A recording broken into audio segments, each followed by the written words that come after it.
Welcome students. In this session we will discuss about read-write properties of class in C#. So in C# we have lot of properties in the class. C# properties are members of class which provides a flexibility mechanism to read-write and compute the value of fields and private fields in the class. One class ಅಲ್ಲಿ member ಅಂದರೆ ಗೊತ್ತಿದೆ, field ಅಂದರೆ ಗೊತ್ತಿದೆ, methods ಗೊತ್ತಿದೆ ನಿಮಗೆ. ನಾವು ಆ new term comes here is A property. ಕೆಲವೊಂದು ಪ್ರಾಪರ್ಟೀಸ್ ಕೂಡ ಕ್ಲಾಸ್ C# ಕ್ಲಾಸಲ್ಲಿ ನಮಗೆ ಇಲ್ಲಿ ಸಿಗ್ತದೆ. ಈ ಕ್ಲಾಸ್ ಪ್ರಾಪರ್ಟಿ ಏನು ಮಾಡುತ್ತೆ, ಇದರಿಂದ ನಮ್ಮ ಇರೋಂಥ ಡೇಟಾ ಫೀಲ್ಡು ಮತ್ತು ಪ್ರೈವೇಟ್ ಫೀಲ್ಡು ಮೆಥಡ್ಸ್ಗೆ ನಾವು ಎಕ್ಸ್ಪ್ಲಿಸಿಟ್ ಆಗಿ ಕೆಲವೊಂದು ರೂಲ್ಸ್ನ ಅಪ್ಲೈ ಮಾಡ್ಬೋದು. ಸಚ್ ಆಸ್ ರೀಡ್ ರೈಟ್ ಪ್ರಾಪರ್ಟಿನ ತಗೊಂಡ್ರೆ ನಾವು ಯಾವ ವೇರಿಯಬಲ್ ರೀಡ್ ಮಾಡುತ್ತೆ, ರೈಟ್ ಮಾಡುತ್ತೆ ಅಂತ ರಿಸ್ಟ್ರಿಕ್ಷನ್ಸ್ನ ಸೆಟ್ ಮಾಡ್ಬೋದು. ಸ್ಪೆಸಿಫೈಯರ್, ಪ್ರೈವೇಟ್, ಪಬ್ಲಿಕ್, ಪ್ರೊಟೆಕ್ಟೆಡ್ ಅಂತ ನಾವು ನೋಡಿದ್ದೀವಿ. ಸೊ ಪಬ್ಲಿಕ್ ಯಾವುದು ಪ್ರಾಪರ್ಟಿಗಳನ್ನ ಅಥವಾ ಮೆಥಡ್ಸ್ನ, ಫೀಲ್ಡ್ಸ್ ಆರ್ ಮೆಥಡ್ಸ್ ನಾವು ಪಬ್ಲಿಕ್ ಅಂತ ಡಿಕ್ಲೇರ್ ಮಾಡಿರ್ತೀವಿ, ಅದು ಔಟ್ಸೈಡ್ ದ ಕ್ಲಾಸಲ್ಲಿ ನಾವು ಅದನ್ನು ಆಕ್ಸೆಸ್ ಮಾಡ್ಬೋದು. That made to be a interaction, point of interaction, ಅದ್ರ ಮೂಲಕನೇ ಒಂದು ಕ್ಲಾಸ್ ಜೊತೆ ಇಂಟ್ರ್ಯಾಕ್ಟ್ ಮಾಡಲಿಕ್ಕೆ ವೇ ಇರುತ್ತೆ. ಅದರಿಂದ public methods or fields are accessible for the outside world. There is the only way they can access.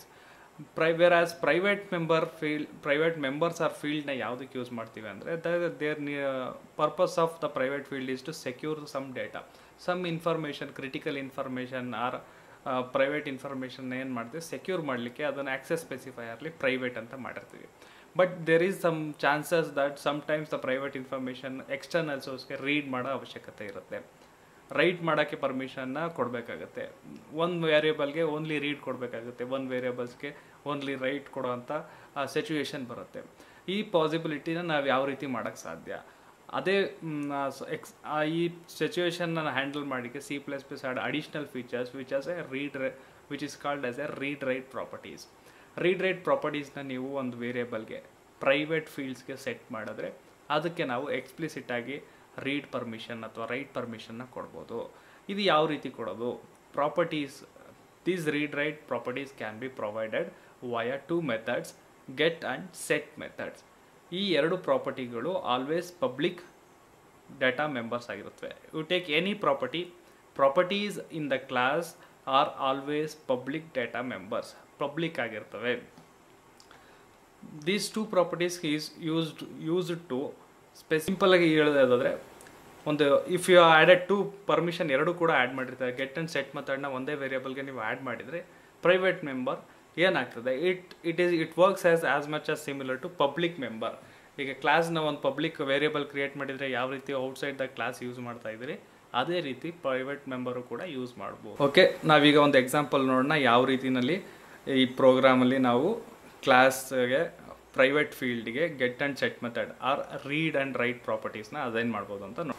So particular ಆಗಿ read only properties set ಮಾಡಲಿಕ್ಕೆ ಯಾವ ರೀತಿ ಮಾಡೋದು, ಇಲ್ಲಿ ನೀವು ಎಕ್ಸಾಂಪಲಲ್ಲಿ ಇಲ್ಲಿ ನೋಡ್ಬೋದು. ಎಕ್ಸ್ಪ್ಲಿಸಿಟ್ ಆಗಿ ನಾವು ಗೆಟ್ ಮೆಥಡ್ ಮಾತ್ರ ಓವರ್ಲೋಡ್ ಮಾಡಿದ್ದೀವಿ. ಈ ರೀತಿ ಓವರ್ಲೋಡ್ ಮಾಡಿರೋದ್ರಿಂದ ಗೆಟ್ ಮೆಥಡ್ ಪ್ರಾಪರ್ಟಿ ಮಾತ್ರ ಹಾಕಿದ್ದೀವಿ, ಸೆಟ್ ಮೆಥಡ್ ಹಾಕಿಲ್ಲ. ಅದರಿಂದ ಏನಾಗುತ್ತೆ, ಎಕ್ಸ್ಪ್ಲಿಸಿಟ್ ಆಗಿ ರೀಡ್ ಮಾತ್ರ ಪರ್ಮಿಷನ್ ಕೊಟ್ಟಿದ್ದೀವಿ. ದಿಸ್ ಈಸ್ ಸೆಟ್ ಮೆಥಡ್ ಇಲ್ಲದೆ ಇರೋದ್ರಿಂದ this is just an read property. Private member ಫೀಲ್ಡ್ನ ಓನ್ಲಿ ರೀಡ್ ಮಾಡ್ಬೋದು, ಡಿಸ್ಪ್ಲೇ ಮಾಡಲಿಕ್ಕೆ ಅವಕಾಶ ಇರೋದಿಲ್ಲ ಈ ರೀತಿ ಮಾಡೋದ್ರಿಂದ. ಸೊ ನಾವು ಎಕ್ಸಾಂಪಲ್ ಇಲ್ಲಿ ರನ್ ಮಾಡಿದಾಗ ನೋಡ್ಬೋದು, ನಾವು ಅಲ್ಲಿ ಜೆಂಡರನ್ನು ಓನ್ಲಿ ರೀಡ್ ಓನ್ಲಿ ಪ್ರಾಪರ್ಟಿ ಮಾಡಿದ್ದೀವಿ. ಬಟ್ ಇಲ್ಲಿ ಅಸೈನ್ ಮಾಡಲಿಕ್ಕೆ %.gender = ಫೀಮೇಲ್ ಅಂತ ಅಸೈನ್ ಮಾಡಲಿಕ್ಕೆ ಪ್ರಯತ್ನ ಮಾಡಿದ್ದೀವಿ. ಆದರೆ ಏನಾಗ್ತದೆ, ಎರರ್ ತೋರಿಸ್ತಾ ಇದೆ. ID ಇದ್ದರೆ ರನ್ ಟೈಮ್ಗಿಂತ ಟೈಪಿಂಗ್ ಮಾಡಬೇಕಾದ್ರೆ ಆಟೋ ಕಂಪ್ಲೀಟ್ ಎರರ್ ತೋರಿಸುತ್ತೆ.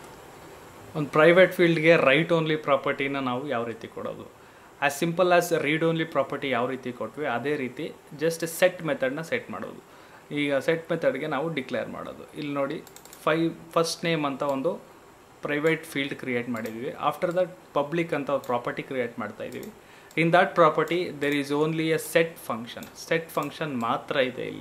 ಇಲ್ಲಿ ಸೆಟ್ ಫಂಕ್ಷನ್ ಮಾತ್ರ ಇರೋದ್ರಿಂದ ಏನರ್ಥ, ಅದು ಓನ್ಲಿ ರೈಟ್ ಓನ್ಲಿ ಪ್ರಾಪರ್ಟಿ. ಒಂದ್ಸಲಿ ರೈಟ್ ಆಗಿದ್ದರೆ ಅದನ್ನು ಮತ್ತೆ ರೀಡ್ ಮಾಡಲಿಕ್ಕೆ ಸಾಧ್ಯ ಇಲ್ಲ. ಇಲ್ಲಿ ಗೆಟ್ ಹಾಕಿದ್ರೆ ಏನಾಗುತ್ತೆ, ಎರಡೂ ಕೂಡ ರೀಡ್ ರೈಟ್ ಪಾಸಿಬಲ್ ಇರುತ್ತೆ. ಇಲ್ಲಿ ಎಕ್ಸಾಂಪಲ್ ಇಲ್ಲಿ ನೋಡ್ಬೋದು, ಫಸ್ಟ್ ನೇಮ್ ಅನ್ನೋದಕ್ಕೆ ನಾನು ರೈಟ್ ಓನ್ಲಿ ಪ್ರಾಪರ್ಟಿ ಕೊಟ್ಟಿದ್ದೀನಿ. ವೆರಾಸ್ ನಾವಿಲ್ಲಿ object.person ಫಸ್ಟ್ ನೇಮ್ ಅಂತ ಡಿಸ್ಪ್ಲೇ ಮಾಡೋಕ್ಕೆ ಟ್ರೈ ಮಾಡ್ತಾ ಇದ್ದೀವಿ. ಇದು ಅಲ್ಲೇ ಟೈಪ್ ಎರರ್ ತೋರಿಸ್ತಾ ಇದೆ. Property or indexer cannot be used because it is only get accessor ಇಲ್ಲ ಅಂತ ಹೇಳ್ತಾ ಇದೆ. ಸೊ ಈ ರೀತಿ get and read only write only ಪ್ರಾಪರ್ಟಿನ ಎಕ್ಸ್ಪ್ಲಿಸಿಟ್ ಆಗಿ ಸೆಟ್ ಮಾಡ್ಬೋದು. So here we can see get properties use ಮಾಡಿಕೊಂಡು ನಾವು ಆಬ್ಜೆಕ್ಟ್ ಕ್ರಿಯೇಷನ್ ಟೈಮಲ್ಲೇ ವ್ಯಾಲ್ಯೂಸ್ನ ಅಸೈನ್ ಮಾಡ್ಬೋದು. ಅದು ಸಾಧ್ಯ ಇದೆ. ಇಲ್ಲಿ ನೋಡಿ, ಇಲ್ಲಿ ಎಕ್ಸಾಂಪಲಲ್ಲಿ ನೋಡಿ. So here there is object creation ಮಾಡ್ತಾ ಇದ್ವಿ. ಆಫ್ಟರ್ ಆಬ್ಜೆಕ್ಟ್ ಕ್ರಿಯೇಷನ್ ಇಲ್ಲಿವರೆಗೂ ನಾವು ರೆಗ್ಯುಲರ್ ಆಬ್ಜೆಕ್ಟ್ ಈ ರೀತಿ ಕ್ರಿಯೇಟ್ ಮಾಡ್ತಾ ಇದ್ವಿ. ಆಫ್ಟರ್ ದಟ್ ಒಂದು ಪ್ರವರ್ ಬ್ರ್ಯಾಕೆಟ್ ಓಪನ್ ಮಾಡಿ ನೇಮ್ ಆ್ಯಂಡ್ ಏಜ್ಗೆ ನಾವು ಡೈರೆಕ್ಟಾಗಿ ಇನಿಷಿಯಲೈಸ್ ಮಾಡ್ತಾ ಇದ್ದೀವಿ.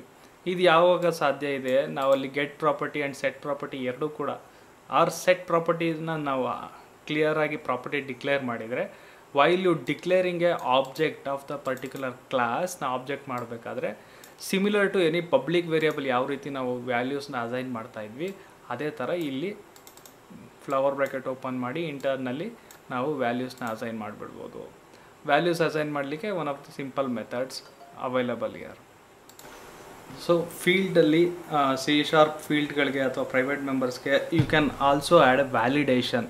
ಒಂದು ಕ್ಲಾಸ್ ಒಳಗೆ ಫೀಲ್ಡ್ಗೆ ವ್ಯಾಲಿಡೇಷನ್ ಮಾಡಲಿಕ್ಕೆ ಸಾಧ್ಯ ಇರೋದು one of the best features. ಇದನ್ನು ತುಂಬ ಪ್ರೈವೇಟ್ ಅಥವಾ ಸೆಕ್ಯೂರ್ ಇನ್ಫಾರ್ಮೇಷನ್ ಬೇಕಿದ್ದಾಗ ಈ ಥರ ವ್ಯಾಲಿಡೇಷನ್ ನಾವು ಯೂಸ್ ಮಾಡ್ಬೋದು.